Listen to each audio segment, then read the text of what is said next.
nggak tercela, nggak apa-apa. Kita ini ceramah pakai mikrofon.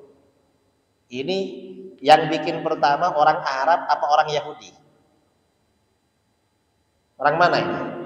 Pakai mic. Orang Yahudi apa orang Arab? Kadang di live streaming pakai HP. Ini produksi Arab apa produksi kafir ini? Kafir kan? Tapi orang-orang Wahabi HP-nya bagus-bagus.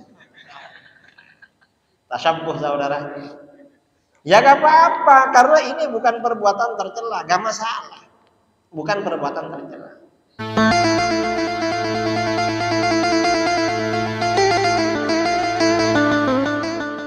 Assalamualaikum warahmatullahi wabarakatuh. Waalaikumsalam warahmatullahi wabarakatuh. Bismillahirrahmanirrahim. Alhamdulillahi rabbil alamin. Lahul hamdu wa lahul fadlu wa lahul ni'matu wa lahul tsana'ul hasan. Asyhadu an la ilaha illallah wahdahu la syarika lah. Wa asyhadu anna sayyidana Muhammadan abduhu wa rasuluh. Allahumma shalli ala sayyidina Muhammadin tibbil qulubi wa dawaiha wa afiyatil abadani wa shifaiha wa nuril absari wa dhiyaiha wa qutil arwahi wa ghidaiha wa ala alihi wa sahbihi wa barik wa sallim amma ba'd. Para alim, para asatidz, para buya, para tuan guru yang saya muliakan dan saya hormati, jajaran para asatidz Sunan Mustafa yang saya hormati, ada Ustaz Alno, Ustaz Hanafi, Ustaz Khairuddin, Ustaz Faisal dan lain-lain. Juga pengurus Masjid Raya An-Nur, Ustaz terutama yang belum hadir, Ustaz Dr. Zulhadri Rais, dan para jamaah kaum muslimin dan muslimat yang hadir pada acara Tabligh Akbar malam ini yang saya banggakan dan saya hormati. Alhamdulillah, bersyukur kepada Allah Subhanahu wa taala. Pada bulan ini kita berjumpa lagi dalam kajian malam. Kira-kira sebulan yang lalu saya juga kajian di sini. Tema malam ini yang kita bicarakan adalah seputar tradisi-tradisi masyarakat Muslim Nusantara. Mengapa kita perlu membicarakan tradisi-tradisi? Maksudnya dalil-dalil tradisi masyarakat Muslim Nusantara. Karena di Nusantara ini, maksudnya di Indonesia dan sekitarnya, umat Islam Ahlus Sunnah wal Jamaah banyak memiliki tradisi. Tradisi itu berlangsung sampai sekarang, dan tradisi-tradisi itu merupakan simbol ajaran Ahlus Sunnah wal Jamaah. Kemudian tradisi-tradisi itu akhir-akhir ini ada ajakan provokasi dari kelompok-kelompok kecil di Nusantara, di Indonesia maupun di luar, untuk meninggalkan tradisi-tradisi. Sebenarnya sebagian tradisi itu ada yang memang ajaran sunnah, cuma karena sudah menjadi tradisi oleh mereka tidak tahu dalilnya lalu disesatkan. Ada yang sunnah, ada yang memang tradisi tetapi sudah dilegalisir, sudah direkomendasi oleh para ulama kita untuk terus dilaksanakan. Nah, sebenarnya yang perlu kita bicarakan masalah tradisi ini apa? Pertama, yang perlu kita tahu, Islam itu tidak anti budaya. Islam tidak anti tradisi, tidak anti adat istiadat. Itu yang pertama. Karenanya Islam mudah berbaur, mudah masuk di masyarakat manapun. Karena Islam tidak anti budaya, tidak anti tradisi. Islam ini sifatnya selektif, memilih. Kalau tradisi itu ada maslahah, tidak bertentangan dengan agama, diterima oleh agama. Kalau tradisi itu bertentangan dengan agama, ya unsur-unsur yang menyalahi agama itu dibersihkan, dihindarkan, dijauhkan. Maka menjadi tradisi agama. Biasanya seperti itu. Jadi Islam ini tidak anti tradisi, tidak anti budaya. Di dalam Al-Quran Allah Subhanahu wa ta'ala berfirman, wa'mur bil 'urfi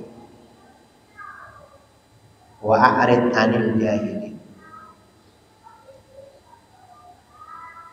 Perintahlah orang-orang mengikuti uruf. Firman Allah ya, perintahkan, itu perintah kepada Rasulullah SAW agar mengikuti uruf. Uruf itu artinya tradisi. Karenanya kata para ulama, wal muradu bil 'urfi ma ya'rifuhu nas wa yata'arafunahu fi ma bainahum. Yang dimaksud dengan uruf dalam ayat ini adalah apa-apa yang dikenal oleh masyarakat dan dijadikan tradisi dalam interaksi di antara mereka. Ini uruf. Artinya apa? Rasulullah SAW diperintahkan agar menyuruh masyarakat di mana beliau berdakwah berpegangan dengan tradisi yang baik. Maksudnya tradisi yang baik. Uruf itu ada hubungannya dengan ma'ruf. Jadi Rasulullah diperintahkan masyarakat berpegangan dengan budaya dan tradisi yang baik dalam ayat ini. Nah, karena perintah di dalam Al-Quran seperti itu, maka bagaimana Rasulullah SAW di dalam dakwahnya juga tidak keluar dari budaya dan tradisi masyarakat setempat. Artinya tradisi-tradisi masyarakat itu dijadikan pendekatan di dalam berdakwah. Ini salah satu contoh ya. Masyarakat Arab dulu, masyarakat jahiliyah, kalau istrinya melahirkan, kalau bayinya laki-laki nyembelih kambing 2, kalau bayinya perempuan menyembelih kambing 1. Kemudian kambing disembelih itu, masyarakat Arab ini biasanya darah kambing itu diusapkan pada badan, pada dahi atau rambut bayi. Itu awalnya dulu begitu. Nah, setelah Rasulullah SAW diutus, akikoh tetap dijalankan, tetap berlaku sampai sekarang. Ini tradisi akikoh, padahal budaya Arab. Cuma mengusapkan darah, ya, darahnya akikoh itu pada si bayi itu tidak dilakukan. Tapi akikohnya karena ngasih makan orang tetap dijalankan. Mengapa? Karena itu budaya yang baik, tradisi yang baik. Tetap jalan sampai sekarang. Padahal itu dari jahiliyah. Sampai-sampai di dalam hadis al-ghulam marhunun bi aqiqatihi. Seorang bayi itu digadaikan dengan akikohnya. Maksudnya digadaikan dengan akikohnya. Tafsiran sebagian ulama, riwayat dari Imam Ahmad bin Hanbal. Anak ini kalau tidak diakikoi, tidak dikeluarkan akikohnya, perkembangannya lambat. Mestinya kalau sekolah nilainya 100, karena gak diakikoi, maka nilainya 70. Mungkin kecerdasannya, kesehatannya lambat kalau gak diakikoi. Karenanya anak itu diakikoi sampai dia balik. Kalau sudah balik, mampu beli kambing akikoh sendiri aja. atau bapaknya sudah meninggal nggak diakikoi, nanti akikoh sendiri, bikin acara Sunanul Mustafa, makan kambing bareng-bareng. Ini akikoh ya. Jadi memang diterima akikoh ini, padahal itu dari budaya jahiliyah. Dan banyak di dalam kitab-kitab tafsir ya, kitab-kitab fikih, kitab hadis, sirah nabawiyah, budaya-budaya Arab yang diambil oleh Rasulullah SAW lalu include di dalam hukum Islam, masuk dalam hukum Islam. Itu tradisi dari sebelumnya. Nah, artinya apa? Islam ini tidak anti tradisi.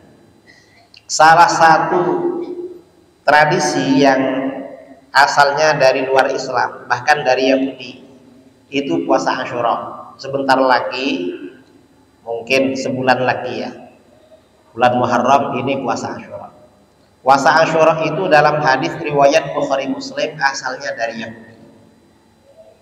Dalam riwayat Bukhari Muslim dari Abdullah bin Abbas radhiyallahu anhuma, Ibnu Abbas berkata, qadiman Nabi sallallahu alaihi wasallam al-Madinah fara'al yahud tasuma Asyura. Nabi SAW datang ke kota Madinah. Sampai di Madinah, beliau melihat Yahudi puasa Asyura. Karena orang Yahudi puasa Asyura, ditanya oleh beliau, "Mahadha?" Apa itu? Kalian mau puasa? Kata Yahudi, "Hadza yaumun shalih." Ini hari yang baik. "Hadza yaumun najjallahu azza wa jalla Musa wa qaumahu wa aghraqa Fir'aun wa junudah." Pada hari ini Allah selamatkan Nabi Musa dan kaumnya ketika dikejar oleh Fir'aun ya. Wa auhayna ila Musa asri bi ibadi. Suruh bawa pergi malam-malam orang Bani Israil.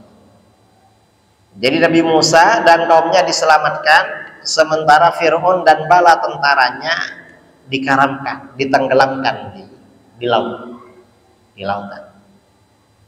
Karena ini hari yang baik, fasamahu Musa syukran lillah. Maka Nabi Musa berpuasa setiap hari Asyura karena bersyukur kepada Allah. Jadi merayakan hari kemenangan. Kita di Indonesia setiap 17 Agustus merayakan proklamasi kemerdekaan. Ini hadisnya. Nabi Musa berpuasa setiap hari Asyura, merayakan kemenangan. Kita juga. Ini orang-orang Wahabi ya, kelompok Khilafatul Muslimin, gak mau proklamasi kemerdekaan Republik Indonesia. Padahal orang Wahabi di Saudi Arabia menganjurkan Al-Yaumul Watani, hari nasional berdirinya kerajaan Saudi Arabia. Dan mufti Wahabi di sana menganjurkan. Dan ini juga dalil Maulid sebenarnya, cuma Wahabi gak menerima. Kalau untuk hari nasional kerajaan Saudi diterima, Maulid gak diterima. Wahabi ini memang tidak punya kaidah yang baku dalam agama. Gak jelas kaidahnya. Kalau menguntungkan dipakai, gak menguntungkan gak pakai kaidah, kembali pada Quran dan hadis. Ini Wahabi. Ini Asyura. Mendengar jawaban Yahudi bahwa Nabi Musa berpuasa Asyura diikuti oleh Yahudi karena mensyukuri hari kemenangan. Apa jawaban Rasulullah? Rasulullah SAW menjawab, "Fa ana ahaqqu bi Musa minkum." Aku lebih berhak mensyukuri Musa daripada kalian. Kalau kamu berpuasa Asyura karena mensyukuri Musa dan kaumnya yang menang, saya harus melebihi kalian. Nah, ini artinya apa? Rasulullah SAW dalam berdakwah kepada Yahudi, pendekatannya dengan budaya mereka, puasa Asyura. Cuma kemudian setelah itu para sahabat dianjurkan tidak hanya puasa Asyura, Tasu'ah juga dianjurkan puasa. Mengapa? Biar gak persis dengan Yahudi. Karena Yahudi ini puasanya Asyura saja, umat Islam biar beda, Tasu'ah tanggal 9 puasa. Kalau Tasu'ah gak puasa, maka tanggal 11-nya puasa, biar mukhalafah dengan Yahudi. Nah, ini artinya apa? Islam ini tidak anti budaya, Islam tidak anti tradisi. Karenanya para ulama kita sangat pro tradisi. Ada kitab namanya Al-Adabus Syar'iyyah wal Minahul Mar'iyyah karangan Imam Ibnu Muflih Al-Hambali. Ibnu Muflih ini muridnya Syekh Ibnu Taimiyah. Dalam kitab ini kata Ibnu Muflih, la yanbaghil khuruj min 'adatin nas illa fil haram. Tidak sebaiknya meninggalkan tradisi masyarakat. Tidak dianjurkan meninggalkan tradisi masyarakat selama tradisi itu tidak diharamkan dalam agama. Cuma makruh lakukan. Kalau hanya makruh lakukan. Yang penting nggak haram. Yang nggak boleh itu kalau haram. Kalau haram nggak boleh. Selama tidak haram, sebaiknya jangan ditinggalkan tradisi masyarakat. Mengapa ada anjuran seperti itu? Kata pepatah Arab, ini bukan kitab yang tadi. Tarkul adah adawah. Meninggalkan tradisi itu menimbulkan permusuhan.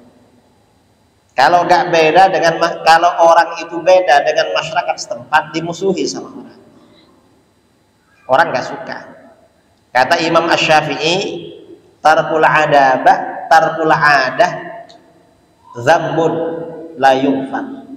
Meninggalkan tradisi dianggap dosa yang tidak diampuni oleh masyarakat. Ya, padahal nggak dosa, tapi nggak dianjurkan.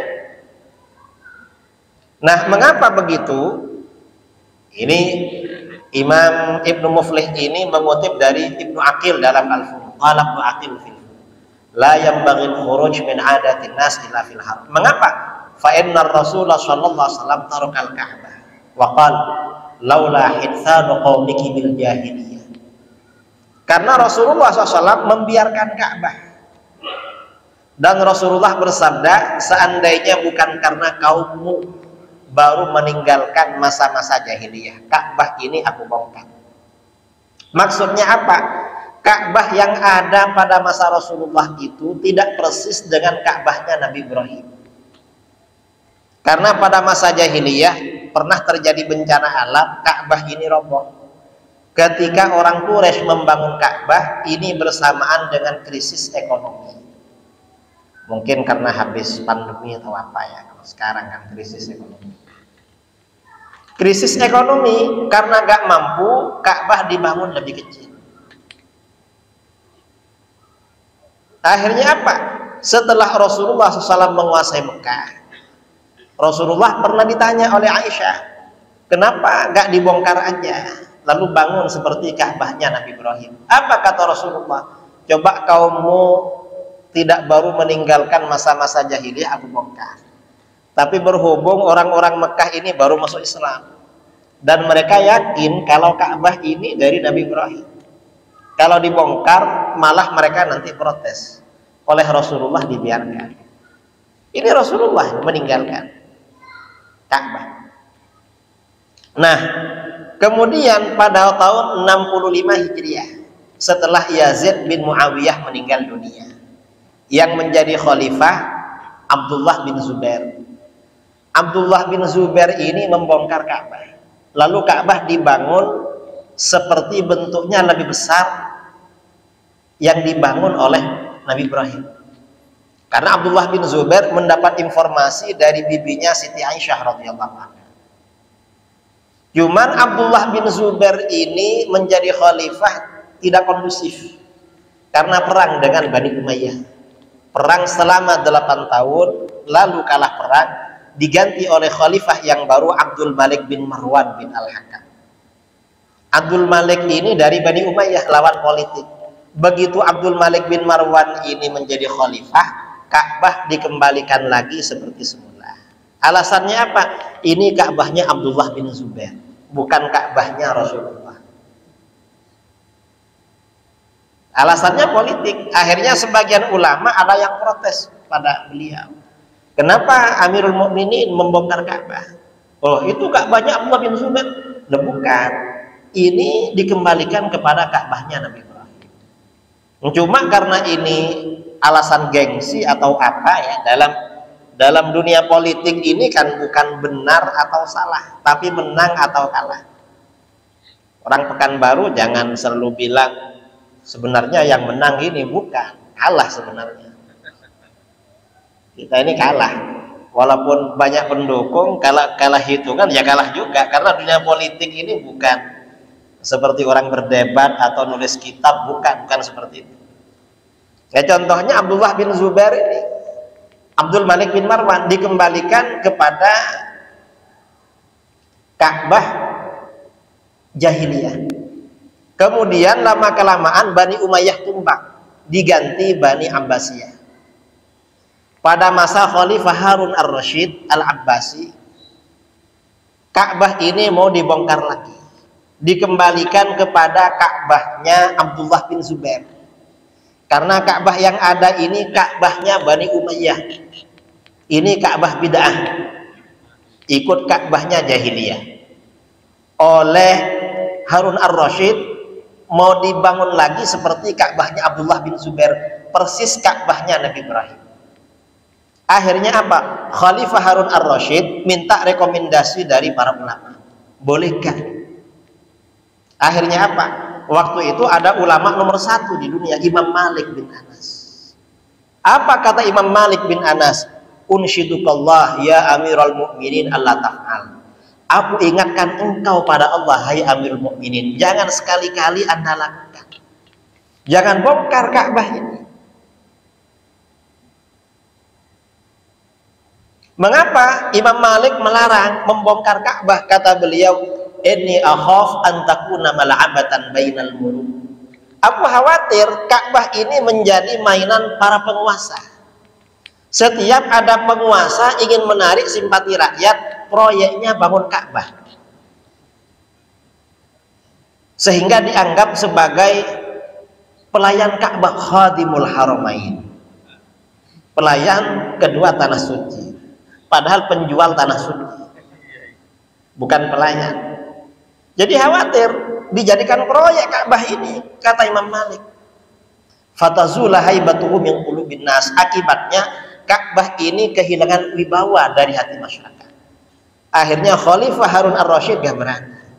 Karena Imam Malik ini masmu'ul kalimah, didengar ucapannya oleh dunia Islam waktu itu.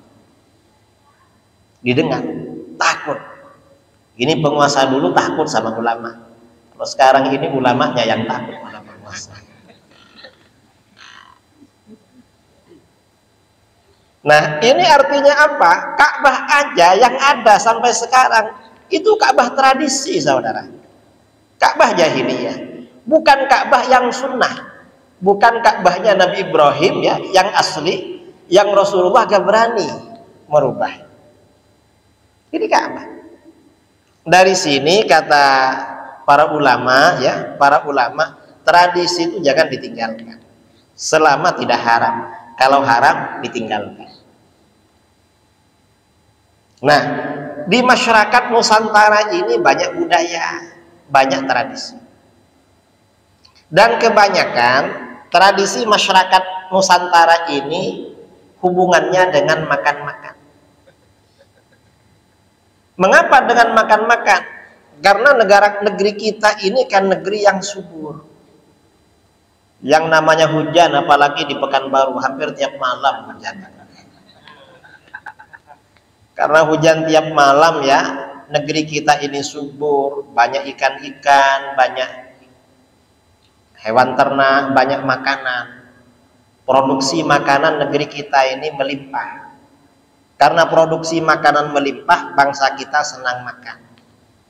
Karena senang makan, bangsa kita ini senang bikin budaya makan-makan, momen makan-makan.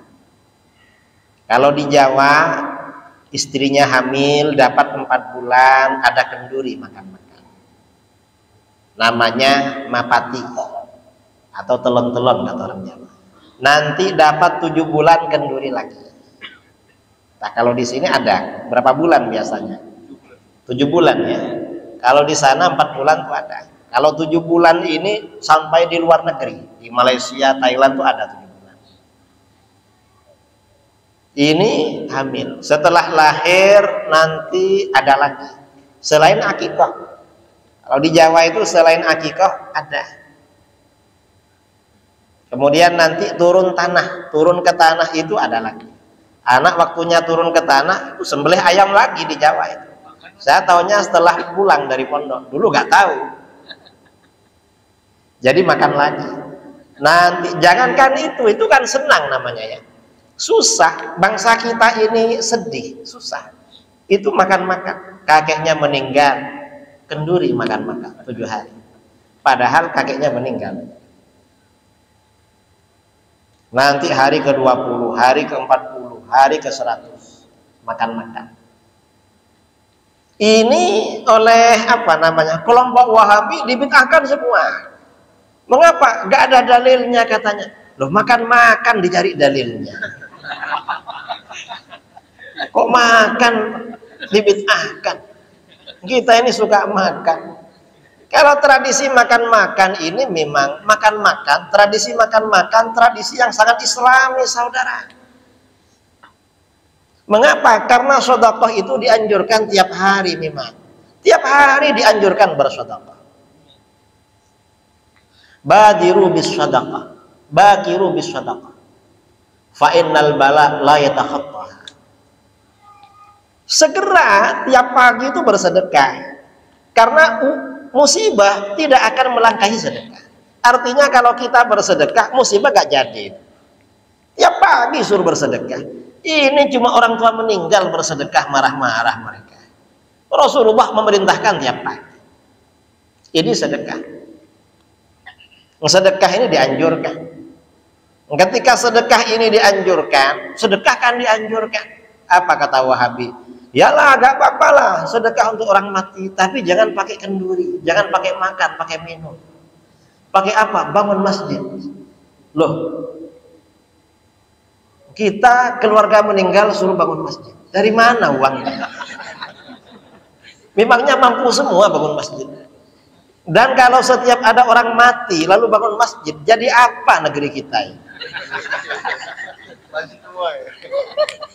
Oh, sini bukan Masjidil Haram, kok mau bikin masjid semua. Ngawur mereka. Dan para ulama kita ini memang ya merekomendasikan, melegalisir tradisi sedekah, kenduri, makan dan minum. Karena memang di dalam kitab-kitab fikih, kan di sini banyak kajian fikih. Misalnya dalam kitab Minhajul Qabid, Fathul Mu'in, Fathul Wahab, atau syarah-syarah Minhaj, kitab-kitab lainnya. Di dalam kitab-kitab fikih itu semuanya mengatakan afdhalus shadaqah al-ma. Sedekah yang paling utama nomor 1 adalah air. Ini paling besar pahalanya, air ini. Mengapa? Ceramah kalau lama gak ada airnya terganggu. Terutama penceramah itu. Jadi jangan dilupakan ada airnya. Kalau kamu pendengar gak apa-apa gak minum. Kalau jangan pendengar. Kemudian thumma ta'am, di bawahnya air ini makanan. Makan di bawahnya. Memang sedekah paling afdal. Dan kita di negeri kita di Indonesia, makanan ini tidak berat, saudara. Bukan sesuatu yang berat di negeri kita ini. Karena memang banyak makanan. Yang penting orang mau bersedekah makanan. Ini tradisi kita sebenarnya. Yang banyak ya momen sedekah makan. Nah, mengapa sedekah makan ini sedekah yang paling besar? Sering saya sampaikan di mana-mana. Karena ketika sahabat Sa'ad bin Ubadah ibunya meninggal dunia, oleh Rasulullah SAW disuruh bersedekah untuk ibunya. Beliau bertanya kepada Rasulullah, "Ya Rasulullah, ayyus shadaqati a'jabu ilaik?" Hadis riwayat Imam Abu Dawud. "Hai Rasulullah, sedekah apa yang paling engkau senangi?" Apa jawaban Rasulullah? Rasulullah menjawab, "Al-ma', air." Artinya apa? Sedekah yang paling besar pahalanya air. Mengapa air? Air ini paling banyak dibutuhkan orang. Asal bukan air banjir. Kalau air banjir ingin segera surut. Air ini paling banyak dibutuhkan orang. Kita ini di mana-mana dalam momen apapun pasti butuh air. Mulai bangun tidur sampai tidur lagi, bangun tengah malam cari air biasanya. Di air paling dibutuhkan. Jadi sedekah paling afdal. Yang kedua, di bawah sedekah air, ini sedekah makan. Mengapa sedekah makan? Karena baginda Rasulullah SAW pernah ditanya, hadis riwayat Bukhari Muslim dari Abdullah bin Amr bin Al-As, ya Rasulullah ayyul islami khair. Hai Rasulullah, amalan apa dalam Islam yang paling baik? Yang paling baik, paling besar pahalanya, mengantarkan masuk surga. Apa jawaban Rasulullah? Rasulullah menjawab, tut'imut ta'am, kamu kasih makan. Nah, ngasih makan orang ini amalan paling baik dalam Islam. Cuman kata para ulama fuqaha, levelnya, kelasnya di bawah air. Makanya kalau ada tetangga, kawan lewat depan rumah, ajak singgah. Mengapa kasih air? Ya air putih aja. Gimana nanti kalau tamunya agak lama, keluarkan teh. Ternyata masih lama lagi, biar gak ngantuk, keluarkan kopi. Lama lagi, biar gak capek, keluarkan bandrek. Kasih telur, biar tambah semangat bertambah. Nanti masih betah lagi, kita senang, keluarkan makan, ajak makan. Kadang-kadang orang tuh pelit. Mengapa? Waktunya makan, karena ada tamunya gak makan juga. Nunggu tamunya pulang, ada yang begitu. Mestinya tamunya diajak makan, jangan korbankan dirinya. Itu kalau sakit lambung, kambuh itu saudara. Itu bahayanya orang pelit. Nah, ini artinya apa? Islam itu tidak anti budaya, tidak anti tradisi. Islam ini menerima budaya, menerima tradisi. Termasuk pakaian. Pakaian. Karenanya Islam di Nusantara ini mudah berbau. Mengapa? Para ulama, para sayyid, para habib dulu terjun ke Nusantara. Pakaiannya langsung berpakaian Melayu, pakaian Jawa, pakaian ini. Berbaur memang dengan masyarakat itu. Bahkan dulu orang-orang Arab itu yang di Jawa punya nama-nama Jawa. Nama Arabnya punya, nama Jawanya punya juga. Ya, mungkin yang di Melayu punya juga nama Melayunya dulu. Ulama-ulama yang berdakwah punya. Mengapa? Ya karena Islam tidak anti budaya, tidak anti tradisi. Ketika ulama-ulama kita mengislamkan masyarakat Nusantara, gak ngajak orang Nusantara menjadi Arab. Karena situasinya beda dengan Arab.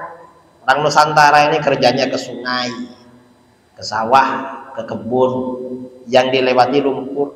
Kalau pakai jubah terus, pakai gamis, repot kerja. Beda dengan di Arab. Di Arab gak ada air, enak pakai gamis. Karenanya budaya, tradisi dibiarkan oleh para ulama.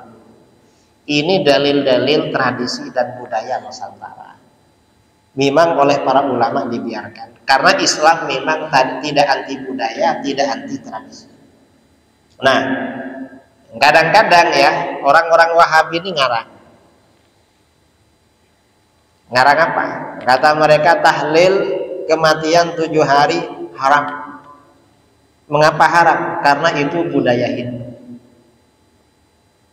Coba saudara datang ke Bali, cari orang Hindu yang mati, ada yang tahlilan? Gak ada. Saya ini sering undangan ke Bali, orang Hindu meninggal gak ada baca tahlil, dibakar mayitnya, dibuang ke laut. Kok baca tahlil? Kalau tahlil ini berarti orang Islam. Lendak bukan itu katanya. Apa? Kendurinya yang sedekah makan. Lah, makan ini bukan cuma orang Hindu, orang Islam makan juga. Masa makan budaya orang Hindu? Emangnya orang Arab gak makan? Orang Arab tuh lebih banyak makannya daripada kita. Ini mereka. Ya sebenarnya sedekah makan kematian 7 hari itu bukan budaya Hindu. Bisa jadi yang Hindu mengambil dari Arab, dari Islam. Karena Islam ini kan budaya kuat. Karena di dunia ini setelah ditelusuri, peradaban dunia rata-rata dari Islam. Coba bahasa Inggris. Bahasa Inggris itu berapa ribu, kosakatanya mengambil dari bahasa Arab. Dunia Islam ini lebih 1000 tahun menjadi negara kuasa di dunia, berpengaruh terhadap agama-agama lain. Tradisi sedekah 7 hari, sedekah makanan itu dari mana? Dari Mekah.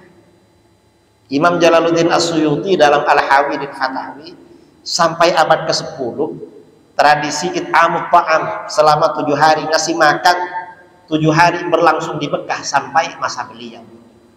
Mengapa? Ini kata Imam As-Suyuti didasarkan pada hadis riwayat Imam Ahmad dalam Az-Zuhd, Imam Abu Nu'aim dalam Hilyatul Awliya dari Imam Tawus.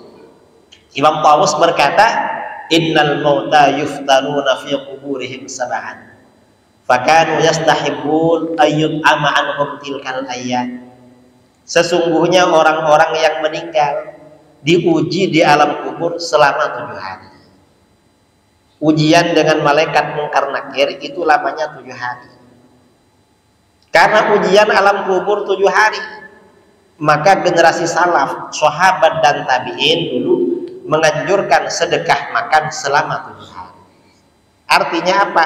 Tradisi selamatan 7 hari itu tidak murni Hindu. Islam punya juga. Ya mungkin bisa jadi yang Hindu meniru yang Islam. Karena Islam ini pernah menjadi budaya besar selama hampir 12 abad. Selama 12 abad Islam ini menjadi negara berkuasa. Kita ini kira-kira 100 tahunan dari sekarang kalah dengan orang-orang di luar Islam. Ini orang Wahabi gak teliti.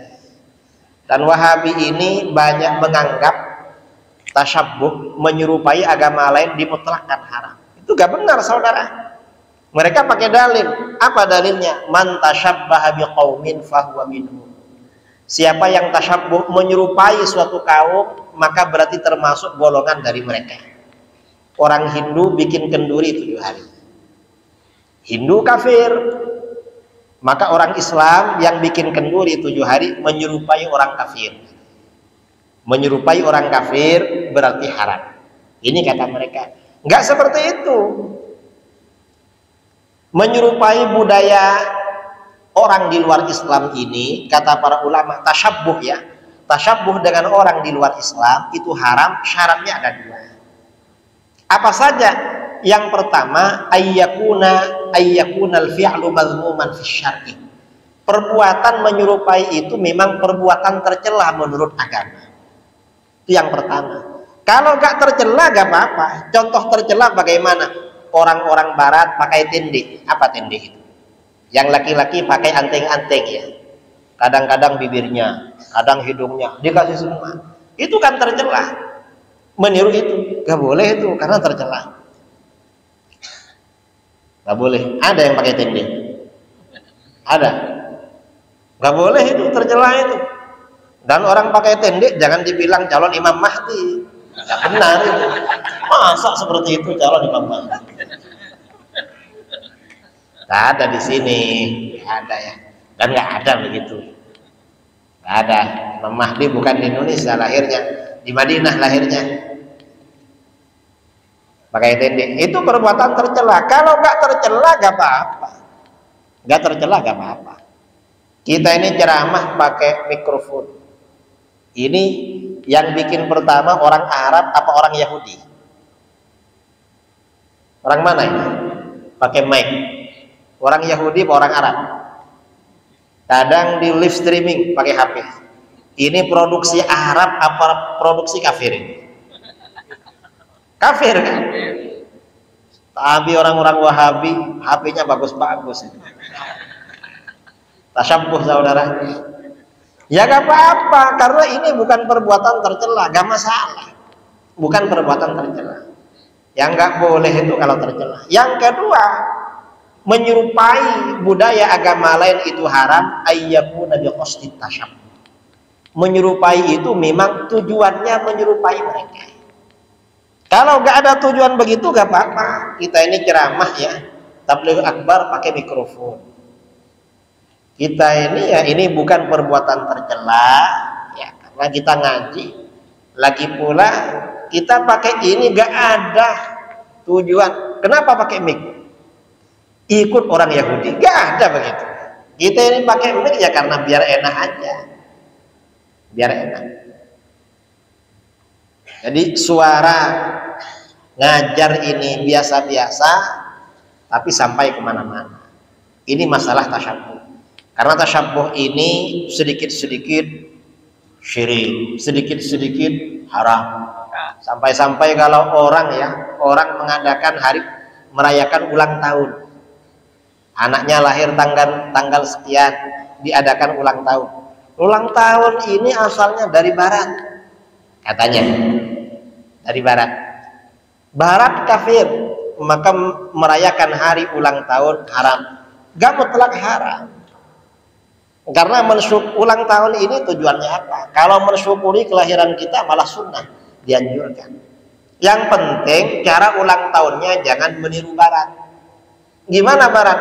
Ulang tahun laki perempuan ikhtilat kumpul, lalu menyalakan lilin, setelah itu gitar-gitaran, nyanyi-nyanyi, panjang umurnya, lalu tiup. Itu gak boleh itu, karena ikhtilat laki perempuan. Enggak usah tiup-tiup lilin lah. Tiup lilin itu kalau listrik padam, nyalakan lilin, lalu listriknya nyala lagi, tiup itu namanya. Kalau tiup lilin ya gak perlu seperti itu. Masalah ini, karena ada sebagian saudara kita ini memang ketat sekali masalah tasyabuh. Sekarang ini budaya kita rata-rata sudah budaya barat. Pakai celana begini ini kan asalnya kan dari barat, tapi kita sudah pakai. Ini sudah menjadi budaya global. Ya gak apa-apa kalau begitu. Yang penting niatnya, kok pakai celana ingin seperti orang Yahudi, gak boleh kalau begitu aja. Ya pokoknya pakai celana aja sudah. Nah, ini saya kira ya yang perlu saya sampaikan tentang pokok-pokok dasar-dasar budaya dan tradisi masyarakat di Nusantara. Dan para ulama kita dulu di dalam berdakwah memang pendekatannya budaya dan tradisi. Sebagian budaya tradisi itu asalnya dari sebelum Islam, tapi oleh para ulama kita dilanjutkan. Dan ada sebagian budaya yang dilarang oleh para ulama kita karena melanggar agama memang, berpotensi menimbulkan kesyirikan, dilarang oleh para ulama. Seperti budaya petik laut, larung laut, itu dilarang karena potensinya arahnya pada kesyirikan. Kalau budaya-budaya yang tidak mengandung kemungkaran itu gak apa-apa, terus kita jalankan. Ini budaya Nusantara. Ini yang perlu kita sampaikan tentang pokok-pokok masalah adat istiadat, budaya dan sebagainya. Jadi budaya tetap kita ikuti selama tidak diharapkan di dalam ajaran agama. Ini yang perlu saya sampaikan. Selanjutnya kita lanjutkan dengan sesi tanya jawab. Pertanyaan bisa tertulis atau via WA melalui panitia atau secara langsung. Waktu saya sampaikan kepada moderator.